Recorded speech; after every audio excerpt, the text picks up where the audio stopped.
Hello, everyone. Welcome to this BFI London Film Festival event as part of the LFF for Free programme. My name is Caleb J. Roberts, my pronouns are he, him, and I am a BFI Film Academy Young Programmer for this year, and I am very pleased to introduce you all today to Transforming Screens. So, Transforming Screens explores the narratives, spaces, and futures being transformed by transgender and non-binary voices. We're going to navigate some topics across representation, accessibility, opportunity, and joy, where we are joined by our lovely panel of some of the leading trans and non-binary filmmakers, writers, actors, consultants, performers making waves in the film industry and television across the UK and Ireland, which I'm very pleased for. So I think we'll start off with just an introduction to each of you. One by one, we'll go through you, and if you want to say your name, your pronouns, and a little bit about your job and what you do, I think we'll start with Becky. Hiya, my name is Becky Cheatle. Pronouns are she, her. And I am a director, writer, and a comedian in Dublin, Ireland. Hi, my name is Sophia. My pronouns are they, them. I am a Scottish Hong Konger. Most of my career has been in Hong Kong, and I'm a producer, director. Hey, I'm Elijah. I'm from the Midlands. I'm living in London. My pronouns are he, him, and I'm a writer and an actor. Hi, my name is Allie O'Rourke. My pronouns are she, her. I'm a stand-up comedian, screenwriter, accidental actress, and a reluctant producer from Dublin, Ireland. Hi, I'm Nim. My pronouns are they, them. I'm from and based in London. I'm a trans activist and writer, and I work as a gender identity consultant in film, supporting and advocating for trans casting crews' safety and good experiences on film sets.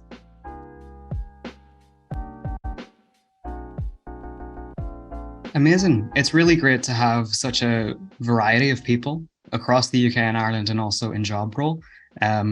And when I was coming together with this panel, I wanted to look at sort of three areas in particular across the transformation of the film industry with trans and non-binary voices through narrative, space on a production, and the future of trans and non-binary people in the film industry itself.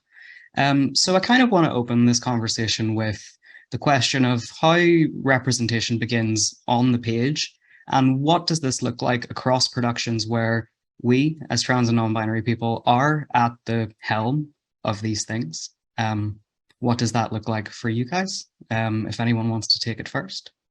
Well, Caleb, for me, because everything is about me, it's about putting myself on the page. Or no, I'm only kidding. It's about putting people like me on the page and just writing about our own experiences as a screenwriter, particularly in a way that's authentic to our actual experiences rather than having them filtered through a cis writer's voice. No, definitely. And I think that can, there's an authenticity that obviously bleeds through there when you are given that support to be able to tell your own story. And maybe sort of, Elijah, I know that you've been brought into like a writer's room and stuff like that. How does that function as a trans person being brought in and trusted with that sort of to bring that representation to life on the page? It's exciting, but it's also challenging because it's kind of like, I'm just one person. I can't speak for a whole world of wonderful people. I can only speak for myself, but I can offer more authentic insights and push back on things that I don't feel are okay or perhaps going down a dangerous path.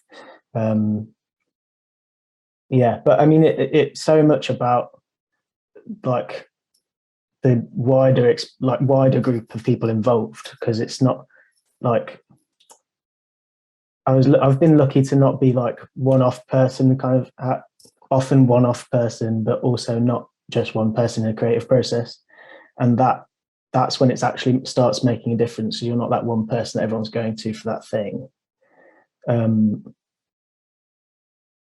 I find it challenging when these like shows and stuff operate with in like sections. You've got your writers and then you've got crew, and it's all this stuff operates so separately. Then I don't have any like control or say further down the line in terms of like crewing up and like editing and like how those things, like all those conversations with like the commissioners and all that stuff, like that's a bit scary, I think.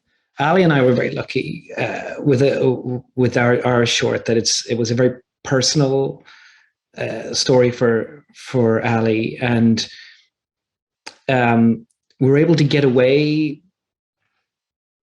with a lot of our creative choices by just going, oh yeah, a trans person wouldn't say that, or that wouldn't happen, and we use that probably way too much.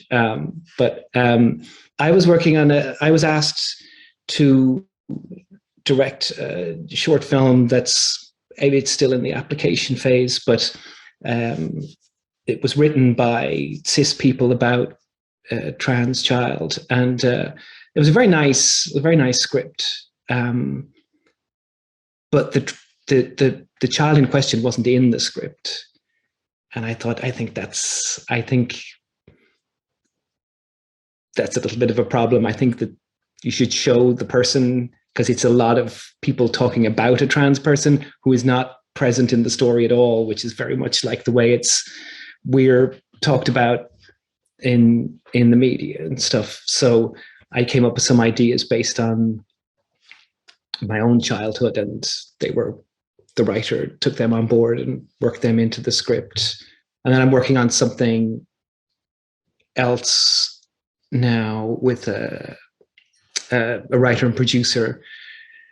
We're trying to get a feature film off the ground, and there's a trans protagonist in that. And even that person, very well meaning, you have to have this discussion about how there really should be, the actor should be trans.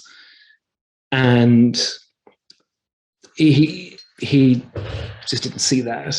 He didn't, and you have to explain that to him. So I think it's important that we're in the room whenever there's something about trans people being made. I think for me personally, I was kind of spoilt in the first sort of proper filmmaking project I worked on was with Becky, and it was our project. So it was two trans people taking a lead on a project about trans people. And that was such a relief. And now I have to go back out into the big, bold, real world of filmmaking and work with a lot of cis people. It's a lot different. It's a lot harder to fight your corner in those senses. So I think, as Elijah was saying, it's so much important to have more than just a token trans voice in the room. If you're doing projects about trans people, like the team needs to be full of multiple trans people. I would be really interested to hear sort of from Nim and Sophia, from that sort of producer and consultant basis, what that looks like on your end when someone's approaching you with an idea that's maybe written by a cis person and needs that help, or who is coming from a trans perspective, but maybe doesn't know how to sort of get out there in that sort of larger world with that story. I mean, I've been working in this industry for a while, and I think in recent years I've been quite lucky.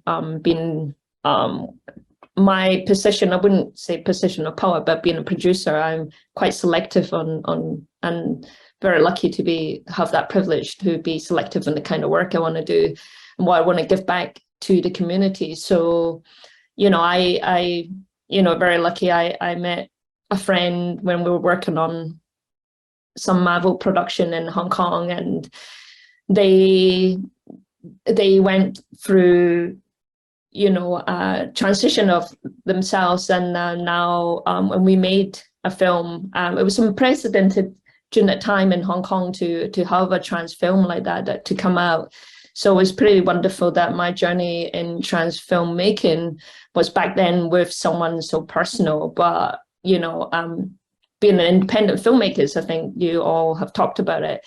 The good thing is it's very much in your control, in terms of where you want the narrative to go, how you want to present the material that you have, given it was such a personal project. So I was very lucky to have done that. And over the years, I have made quite a few queer films. I've produced quite a few queer films, but predominantly there have been self-funded, and finding investors is one of the hardest things.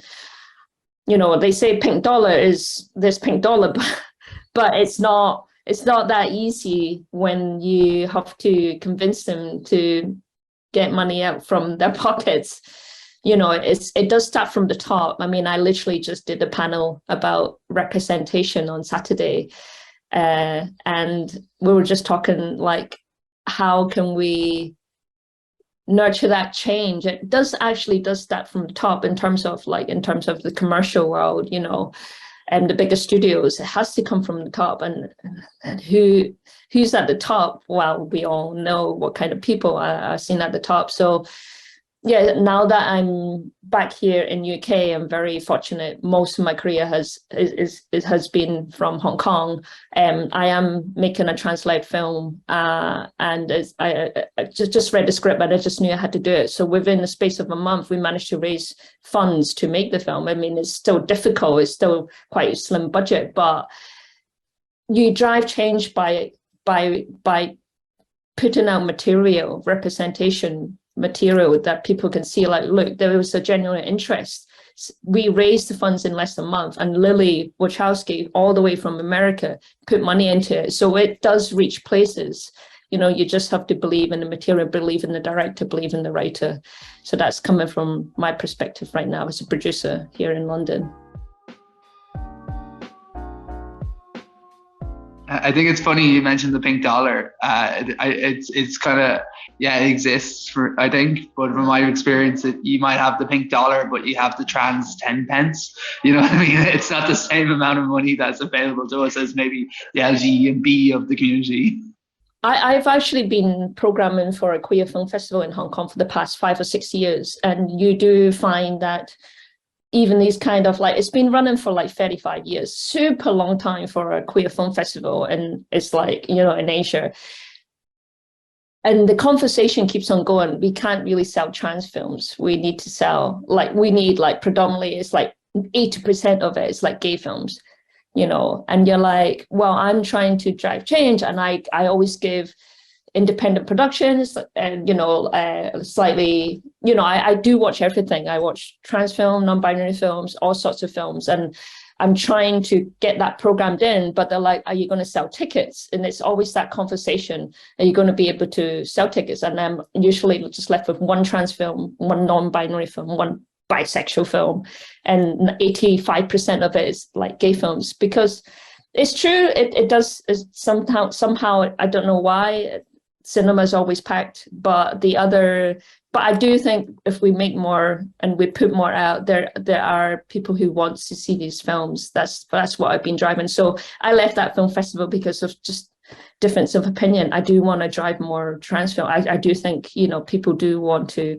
watch, you know, trans films. They're really well made these days as well, and they are told by, you know, by us. It's really interesting to me listening to you, because I'm not involved in the creative process as much as I'd love to be. I'm sure I'd be terrible at it. So I always really enjoy to hear about things from that side of things. I initially got involved in film because a producer working on the film Everybody's Talking About Jamie reached out to me mid-shoot. It's not a film about trans people. The central character is somebody who likes at school to dress in drag, but lots of the extras were trans and non-binary, and they hadn't put a lot of thought into what that means for those workers, essentially, on set beforehand. And they weren't having a very good time. So in a bit of a panic, this producer, who's great, I still work with her, reached out, a cis producer, reached out into her networks to try and get some support in the moment and the process of that, to make it a better working space for all these extras, and found me, and we've kind of worked together on some projects ever since. And that's the bit where I kind of come in, and the bit of work that I do now in film is around, what does it mean while the creative process is going on for the transhumans on set or in that space through the whole process, to exist in that space. And I actually think one of the things that it's been really a real interesting journey for me, coming into this industry as somebody who hasn't worked in it before, and kind of learning on the job over the last couple of years, which is that I actually think the biggest central issue is not trans-specific, it's how bad and appalling the working conditions are for everybody. And it's been really shocking to see the way that the industry runs behind the screen, and the kind of hours, the expectations, the loss of unionization, the expectation to produce impossible things in short periods of time, with people exhausted from 18-hour physical kind of 18-hour days. And so as soon as you then have any other kind of dynamic on top of that, it's doubly hard to advocate for it or support it. And that's the thing that has been the biggest challenge for me as somebody, for example, in the last project that I worked on, I was on set with a group of trans young people who were the supporting cast. And the hardest part of the job was just dealing with the system of the set. And it wasn't that anybody on the set was horrible or badly intentioned. In fact, it was an incredibly thoughtfully put together casting crew. The producers were both cis, but the writer is trans, and the producers had made great effort to try and have trans workers in all different elements of the kind of casting crew through the process.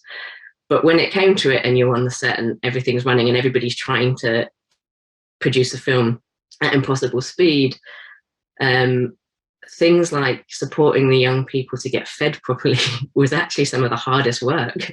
And if they had any kind of, dietary requirements or anything like that, and it didn't turn up in the food order, there is this kind of working culture of like, oh, well, there's some leftover stale rolls from breakfast, so can't they just eat that?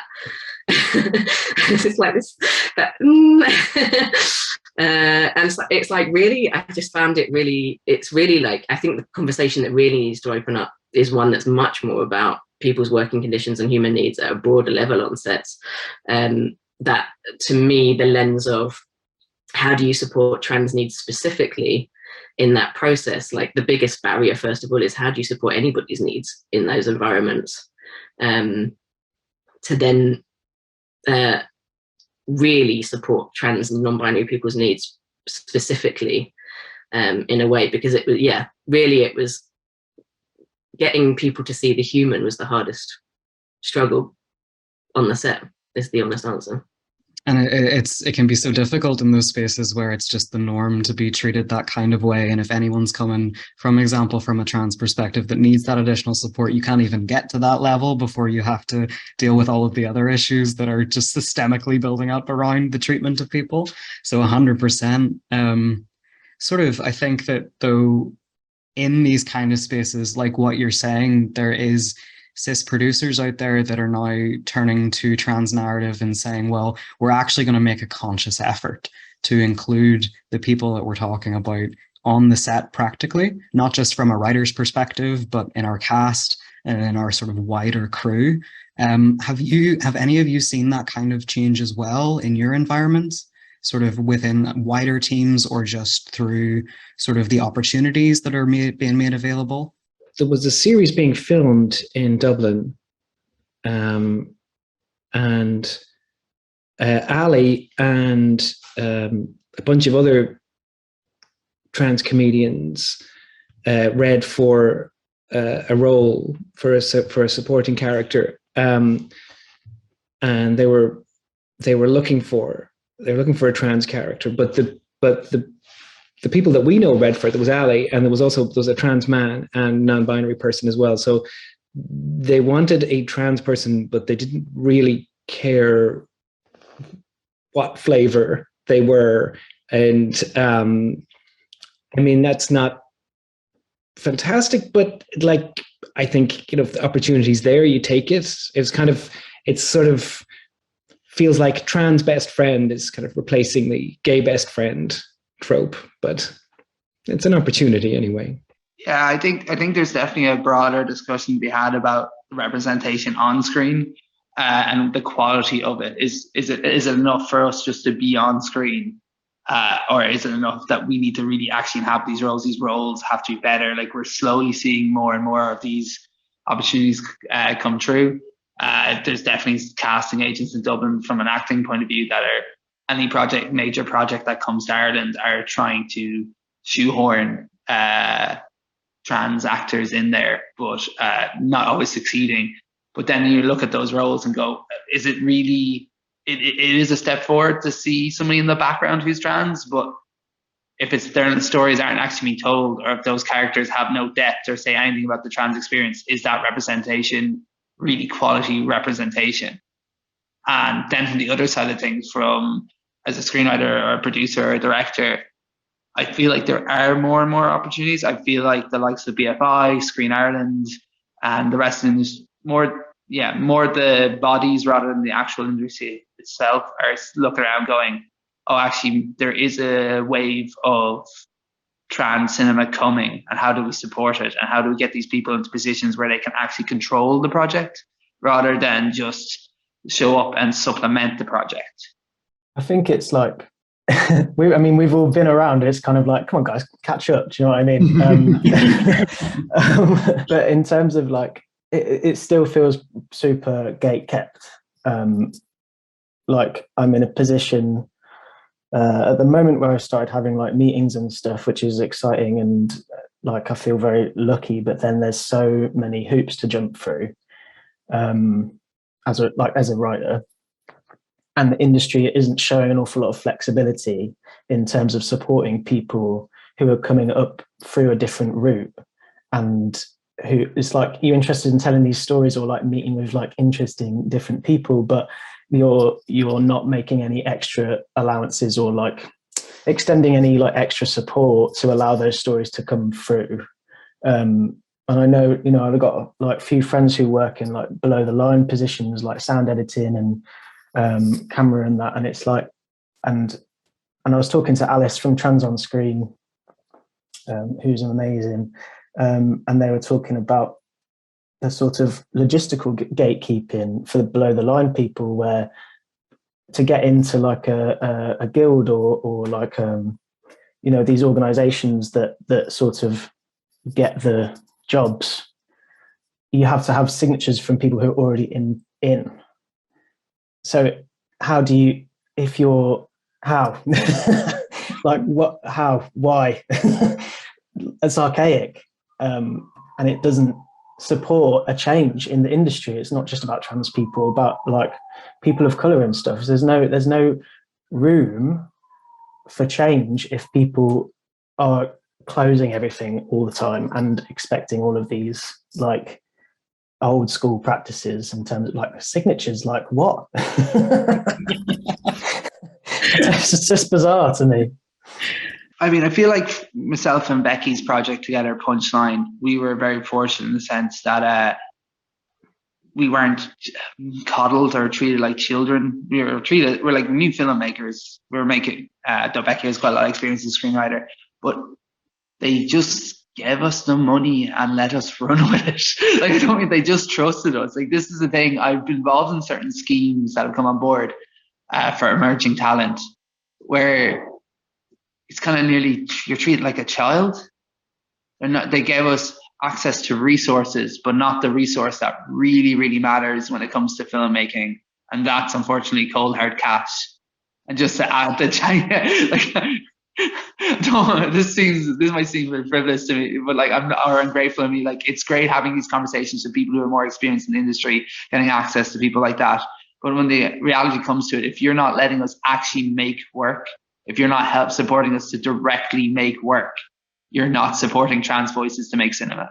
Yeah, I would like to add, like, Alice from Trans on Screen has been absolutely wonderful in support of our trans-led short film, which is still crazy to think that we raised the amount of money we wanted to raise within less than a month to make the story happy and happen. But, given me a position of producer is to hire as many people who's non-binary or trans or at least queer behind the camera was very important for us to put together, the right team. But you do find that a lot of them might have lacked the experience to be able to be HODs, the head of their own departments and stuff. So, I'm hoping to, to give some people the next step up if it's necessary. But then you also given that you're a producer and you only have a limited funds, you're like, okay, we also have to get things done. So it's that balance, but I'm being very mindful of who we hire to be behind the camera, to be able to help us, you know, get the film made at the kind of level that, I mean, I've been working in this industry for that long. I have done high-end TV stuff, and I've worked on, you know, Hollywood productions and stuff. And, you know, I take what I can from there and be able to adapt it within the independent production that I get to produce right now. And, you know, like just simple, like asking people their dietary needs, and then also putting pronouns on call sheets and stuff. These are like really simple practices that should be, you know, just norm. I mean, it should just be there, you know, and I just think it's important to start doing it from, if it's on my production, I'm going to do what I can, you know. I think it was important for me to participate here. I wanted people to see representation. This is a Scottish Hong Konger who went through some traumatic experience in 2019. I still get teary when I talk about the political problems in Hong Kong and also the queer space as well. I have the privilege to be able to come back to UK and be able to adapt what I've learned over the years in this industry and be able to put that back to this great story, Cut and Grow, which TOS and Trans on Screen are supporting 100%. And it's just wonderful to have those connections. And I think there is change, and it's lovely there is hope here, there is change, and we are doing it. And with this panel itself is also incredible. I don't see this happening in Hong Kong at all, and even in Asia. I think it's just incredible to know that there is so many, you know, of you out there, you know, and this being put together is just like, wow. Being part of it is just like, wow, for me.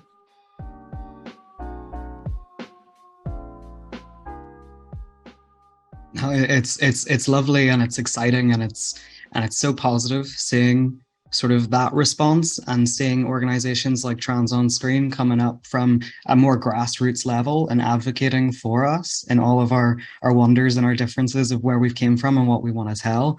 And I think that kind of brings us really nicely into this idea of transforming futures. And I guess the question is, what would you like to see happen in the film industry, the television industry, for trans people as we move forward? For me, it's like, I want cis people, if you want to help trans cinema make it onto screens more, instead of having us kick in the door, please just open it and hold it for us. Let us in. Like, we're all working away. Everyone is working away. And as I was saying, there is a wave of trans cinema coming. Like, you can see it. You can see it building. There's more and more people in the industry from lower levels. And it's just seeing it filter up to get more and more opportunities to actually get more trans stories on cinema, on screen, whether it's small or big. And if you're telling a trans story,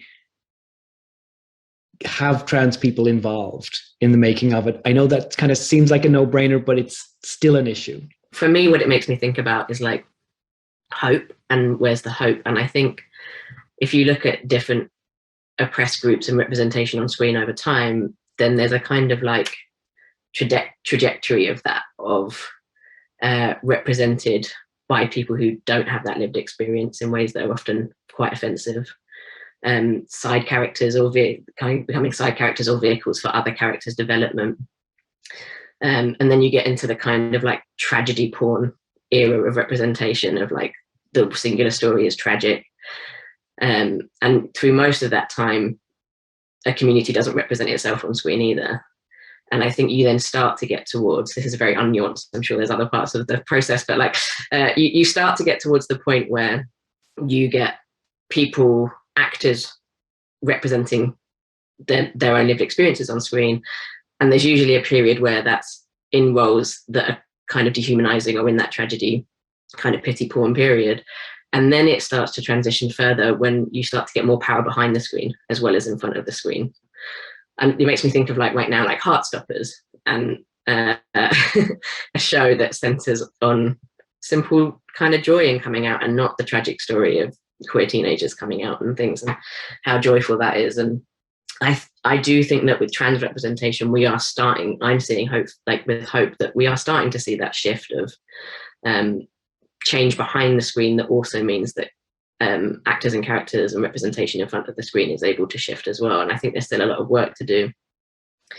But that's the future that I hope for, which is that, you know, as that happens, that it's also not a singular story, that like disabled trans representation and Black and people of color trans representation gets nuance as well. And isn't, because the next thing that happens is then other experiences, like kind of intersectionality of experience, are then added onto a character in the same unnuanced way as they were before. So like, that's my hope, is that as we start to see the expansion of like trans representation and power behind the screen in lots of different roles, that happens. And I, again, not to repeat myself, but I really think that some of this is about collectivizing around broader workers' rights in the industry, because I think until, like, the biggest resistance I come across is there's not the time or money to slow down and think about putting pronouns on the call sheet, or thinking about toilets, or like these kind of really basic things on a set before you even get to,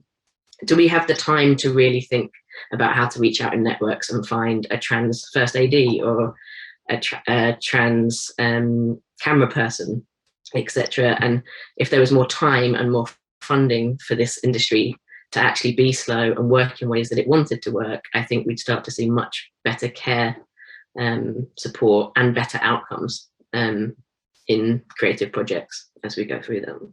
We live in an industry that is, a lot of us work in an industry that is a lot of ours dream job, and that's exploited a lot. Not to scare off young people who might be watching this, definitely go pursue your dream, whatever. But what we're just going to be, what I'm trying to say is, you need to stand up for yourselves as a group. As an industry, we all need to start standing up and push back, because we all want to be here so badly that we will put up with a certain amount of stuff that isn't okay and wouldn't be accepted in other industries. So just look after yourself and look after each other.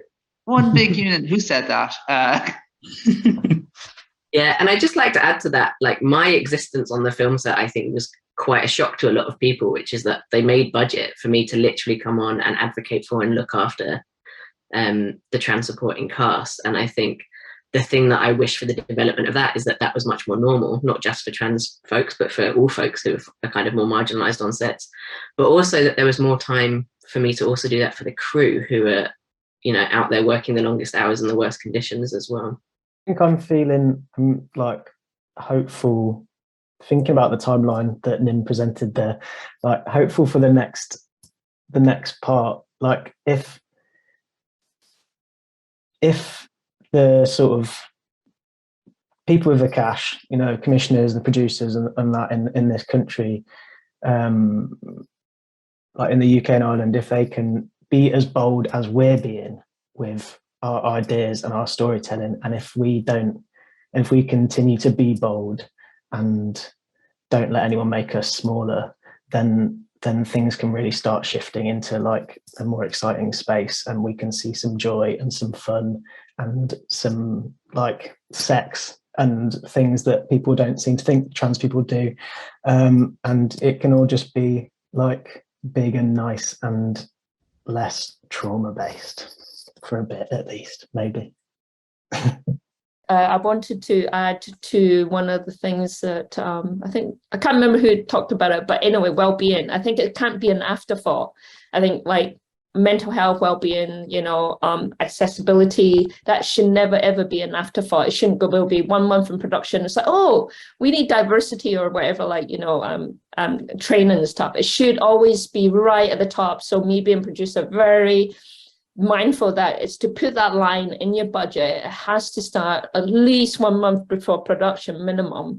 And I was very lucky, again, as just mentioning on Saturday, I met a bunch of incredible panelists, and then someone who actually does well-being came up to me and said, I'm going to try and drive change that way, is to make sure that the well-being coordinator is hired early on, and any kind of production, high-end production, whatever, and be there, you know, for the crew. And intimacy coordinator, that's unheard of in Asia in general. I don't think I've ever worked with an intimacy coordinator, and I'm very privileged to actually have one here on my set, and I just made it happen. It just has to be in the line.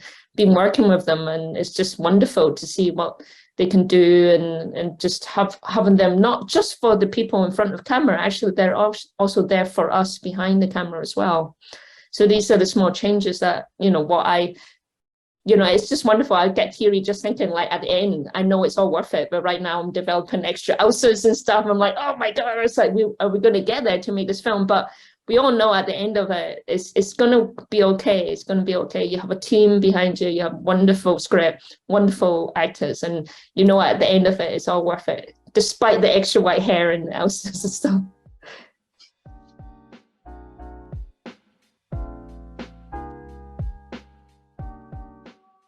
For any young filmmakers, trans and non-binary, that will watch this panel, do you have anything in particular that you would like to say to them? I do see change. I think it is in the next generation. Like, for example, my friends' kids actually literally, like, they have not seen me past 2 or 3 years because of COVID. Literally asked, let's say, oh, what pronouns do you use? I do think that they're like only 7 and 8 years old, but I think there is change. And I think it will happen. It might not be like tomorrow, but if we start now, then that change will come through. They will want to see representation when it happens. So just want to encourage the filmmakers that they just go out there and make a film. You can make a wonderful film with an iPhone or whatever you've got. You've got story to tell. You can write it. You can make it, with your phone, whatever, just do it. I think it's important that your story should be told by you. Yeah. Yeah, I was just going to add to the classic adage, the best camera is the camera you got, and the best story to tell is your story. Get out there and start making your own stuff. And you see now in trans cinema, the big narrative is trans people on screen, but I think which is way more important, or as important, is trans people behind the camera as well as in front of the camera. So the only way the industry is going to change is if we're there doing the work. So do the work. Basically, I'm telling the youth of today to not be lazy. I would just second what I said before about being bold and unapologetic and truthful. And I'd say, don't wait for like big blockbusters to show you yourself.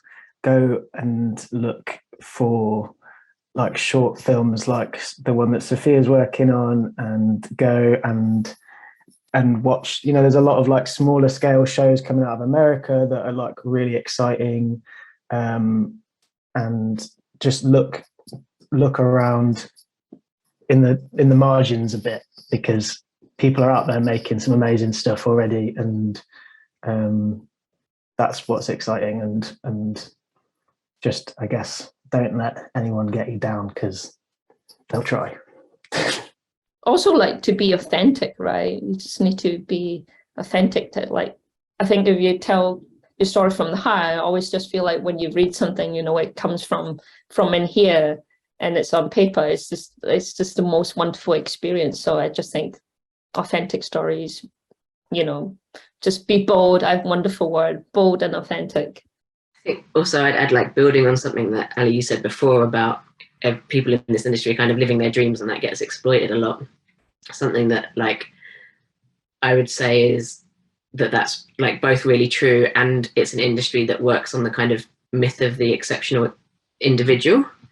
And my advice would be, you're as good as your teams, and like to reach out and build relationships with other trans folks that work in film, either because you want to work with them directly, but also because we're stronger when we're together, and we can advocate. Like, it is hard to advocate for yourself in this industry, and if you have other trans people that you can talk about and share experiences, we become kind of stronger together, and more able to advocate for change as a collective. Amazing. I think that wraps up our Transforming Screens panel. I want to thank each and every one of you for coming along today and taking the time to have a chat and to talk about things that are ultimately very positive and exciting. And I can't wait to see all of the work that all of you are involved in. And I'm sure our audiences will also be very excited for that. So thank you very much. Thank you. Thanks for having us. Thank you. Thanks for having us. Thank you.